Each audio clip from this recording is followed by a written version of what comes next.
Salut Marie-Juliette. Salut Marc. Je suis ravi de te retrouver. Aujourd'hui, on va faire une série un peu spéciale.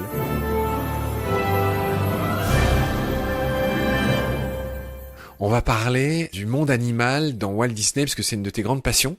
Et voilà, comment on te présente Marie-Juliette? Tu m'as rejoint il y a déjà un an, tu es celle qui m'a un peu sauvé, en tout cas qui m'aide au quotidien, à monter des épisodes, à programmer les épisodes, à faire les 1000 petites tâches qu'on s'imagine pas avant d'avoir créé un podcast.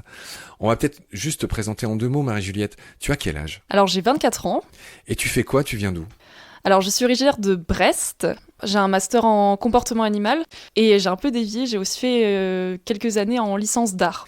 Ta présentation, Marie-Juliette, ne serait pas complète sans qu'on dise ton totem.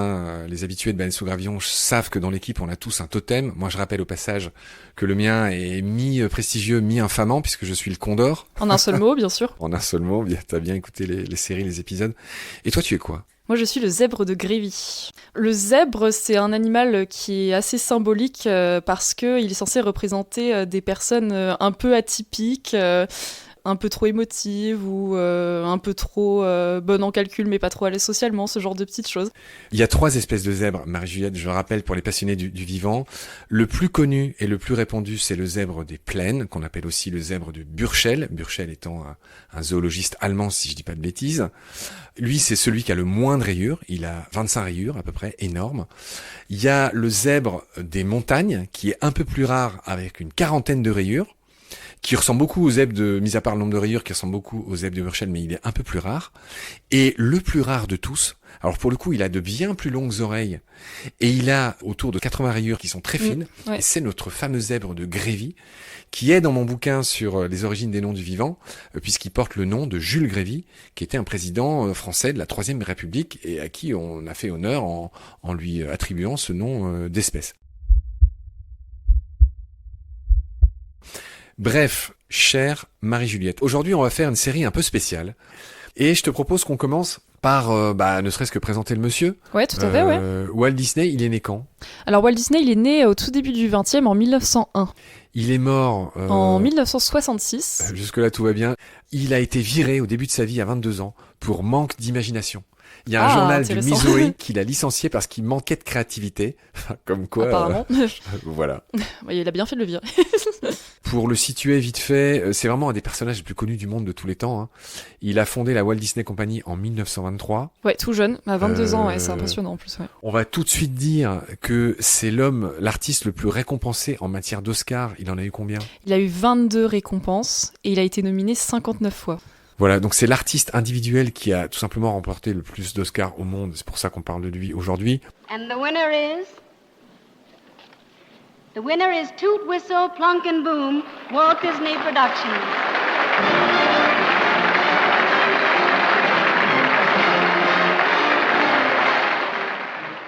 MJ, allez, je vais commencer moi par le fait que Mickey Mouse, le célèbre Mickey, n'est pas sa première création. C'est sa plus connue, oui, mais c'est pas sûr, sa première création.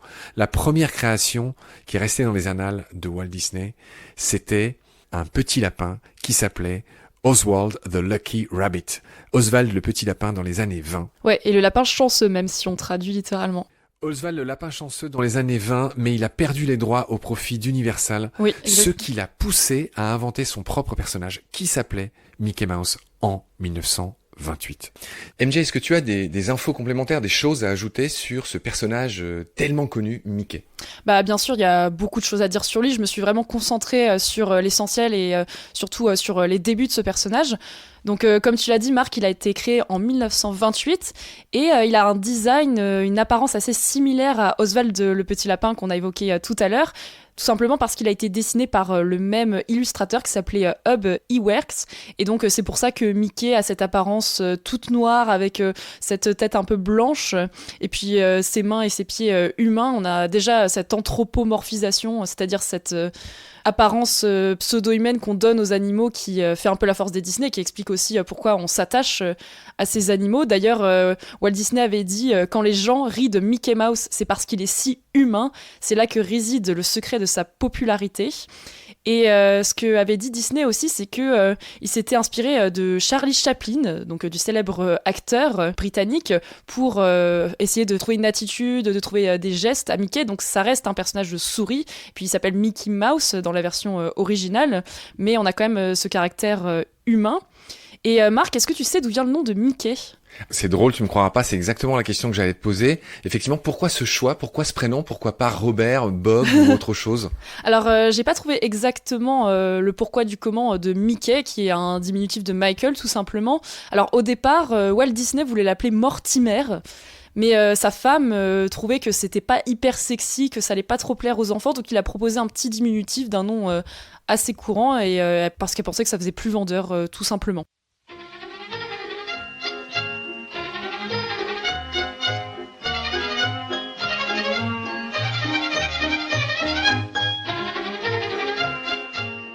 J'ai regardé s'il y avait des rapports, enfin je me suis interrogé sur les éventuels rapports qu'il pouvait y avoir entre Walt Disney et Charlie Chaplin, qui sont deux géants qui s'admiraient, qui se connaissaient, et on sait que Walt Disney admirait énormément Charlie Chaplin, dont le succès a précédé le sien. Il le considérait comme un des plus grands artistes du cinéma muet. Chaplin et Mickey partagent des caractéristiques semblables. Ils sont tous les deux petits, de petite taille. Ils font des gestes exagérés et ils ont cette capacité à susciter l'empathie. Bon, ça, c'est pas quelque chose qu'on trouve sous le sabot d'un cheval, hein. Donc Chaplin, il incarnait le petit homme fragile mais malin qui triomphe malgré les difficultés, et Disney a voulu que Mickey soit un personnage du même genre, drôle, vulnérable, mais capable de s'en sortir. C'est vrai, c'était pas obligé que ce soit comme ça, et ça a été comme ça pour la raison que je viens de dire. Donc Mickey, il a beaucoup de cette gestuelle chaplinesque, pour le dire comme ça, surtout dans les premiers courts-métrages dont tu viens de parler, 1928, 1930, voilà. Est-ce que maintenant, ils ont eu une relation professionnelle ? En 1932, Charlie Chaplin était déjà une icône mondiale. Disney recevait à cette époque un Oscar quand même spécial pour la création de Mickey Mouse, remis par l'Académie où Chaplin était très influent. Les deux se sont croisés plusieurs fois à Hollywood lors de cérémonies et d'événements, même si leur relation n'était pas intime. Voilà. Mais ce qui est sûr, c'est que ces deux-là ont contribué à rendre le cinéma universel. Chaplin par le mime et l'humour visuel, et Disney par l'animation et les personnages parlant. On sait l'importance du parlant, l'importance que ça a eu dans le cinéma, et donc leur œuvre transcende les langues et touche direct à l'émotion humaine, ce qui explique le succès finalement qu'ils ont eu tous les deux, et qui sont clairement un cran au-dessus de tous les autres pour toutes les raisons que je viens de dire.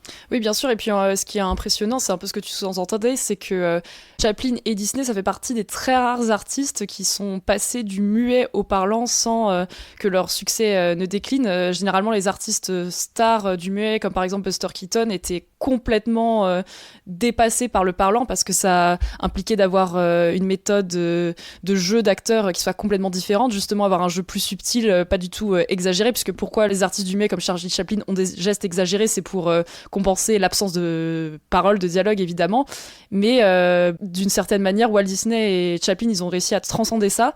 Et pour revenir au choix de la souris, de l'animal, donc ce qui est intéressant, c'est un peu en rapport avec ce que tu dis, c'est que Disney, il voulait que il y ait quelque chose dans ces dessins animés qui plaise aux enfants, et ils pensaient qu'un animal petit et mignon, ça leur plairait. Et surtout, à l'époque, il y avait aussi Félix le chat qui avait été créé en 1922, mais donc comme le chat avait déjà été pris, que pour lui ça incarnait plutôt un animal un peu rusé, même un petit peu fourbe, il préférait quelque chose qui semblait beaucoup plus innocent et beaucoup plus mignon. MJ, on est toujours sur Mickey. Parle-moi des premières apparitions de Mickey. Moi, j'ai en tête un truc qui s'appelle Steamboat Willie. Oui, c'est ça, oui. Mickey, il est sur un bateau. Donc, ces premières apparitions, c'est quand, c'est comment, c'est dans quel type d'histoire ? Alors, Steamboat Willie, il a aussi été créé en 1928, donc c'est vraiment un des tout premiers dessins animés de Mickey, mais le tout premier, vraiment, la première fois qu'on voit Mickey, c'est dans un dessin animé qui s'appelle Plane Crazy, qui est inspiré des exploits du pionnier de l'aviation Charles Lindbergh. De toute façon, plane, ça veut dire avion, tout simplement. Et en fait, comme c'était un dessin animé muet, ça n'a pas eu beaucoup de succès. Et le premier grand succès dans lequel apparaît Mickey, c'est justement Steamboat Willie, qui est le premier dessin animé où on a une synchronisation de l'image avec une bande sonore, donc avec de la musique. Et d'ailleurs, ce Steamboat Willie, ce personnage de Mickey qui conduit un bateau sur un gouvernail qui siffle, c'est quelque chose qu'on reprend dans pas mal de Disney, même moderne, comme petit générique pour annoncer qu'on est bien sur un film de Walt Disney. Et anecdote rigolote, les premiers mots prononcés par Mickey sont hot dogs, donc c'est dans The Carnival Kid où il joue tout simplement un vendeur de hot dogs.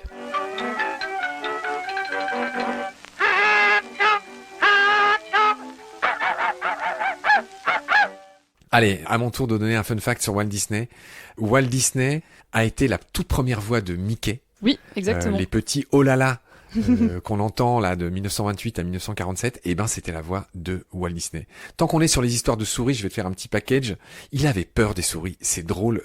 En parlant d'animaux et de cinéma, de la même manière que par exemple on sait que le personnage d'Harrison Ford, qu'interprète Harrison Ford, Indiana Jones, il a notoirement peur des serpents. C'est drôle parce que des vrais naturalistes ont nommé une vraie espèce de serpent péruvienne en lui donnant le nom d'Indiana Jones, je l'ai plus en tête, mais il y a Harrison Fordy dans le nom de cette couleuvre. Eh bien, là, c'est drôle. Walt Disney, qui a inventé son personnage le plus célèbre, en tout cas chronologiquement, c'est Mickey Mouse. Il avait peur des souris, Walt Disney. Mais il a eu je sais pas comment dire, le courage ou la folie de penser qu'un personnage en forme de petite souris serait attachant, serait commercialement intéressant. Exactement. Donc le fameux serpent, c'est Tachymenoides Harrison Fordy et il a été découvert en 2023. Ouais, c'est très récent. Merci d'avoir checké ça. Tu te souviens, au tout début, j'avais précisé que Walt Disney, il avait perdu ses droits sur le lapin qui s'appelait Oswald. Qu'en est-il pour Mickey ? On se doute bien que là, pour le coup, il a conservé ses droits. Donc, comment ça s'est goupillé, cette histoire d'argent et de droits ? Alors, pour le coup, Walt Disney a déposé les droits de Mickey dès 1928. Mais à l'époque où il a déposé les droits, il y avait une loi qui stipulait que les artistes ne pouvaient être propriétaires de leur création que pendant 56 ans. Donc, en théorie, Mickey Mouse serait tombé dans le domaine public, c'est-à-dire que n'importe quelle autre compagnie que Walt Disney aurait pu utiliser le personnage à partir de 1984. Ouais, date ô combien symbolique au passage. Oui, c'est vrai, date assez symbolique. Alors finalement, ça s'est pas fait parce que Disney a un peu magouillé pour faire en sorte de repousser au maximum cette date. Et ça a duré 40 ans et jusqu'au 1er janvier 2024, donc c'est très récent, Mickey appartenait entièrement à Disney, mais depuis cette date, n'importe qui peut utiliser Mickey dans ses œuvres. Ah bah c'est bien, on va le faire venir à Baleine sous Gravillon du coup. Voilà, par exemple, maintenant on a le droit d'utiliser Mickey Mouse, il est dans le domaine public depuis le 2024. Voilà ce qu'on pouvait dire dans cet épisode Marie-Juliette sur cette série Disney. Je te retrouve très vite pour explorer d'autres merveilles de ces films. D'ici là, prends soin de toi. Salut. Salut Marc.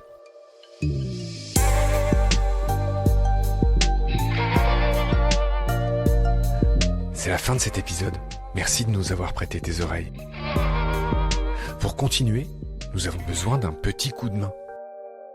Tu peux laisser des étoiles et surtout un avis sur Apple Podcast et sur Spotify. Tu peux aussi faire un don ponctuel ou mensuel sur Helloasso ou sur Tipeee. Grand merci pour ton soutien. À bientôt. Et d'ici là, prends soin de toi et de ce qu'il y a autour de nous.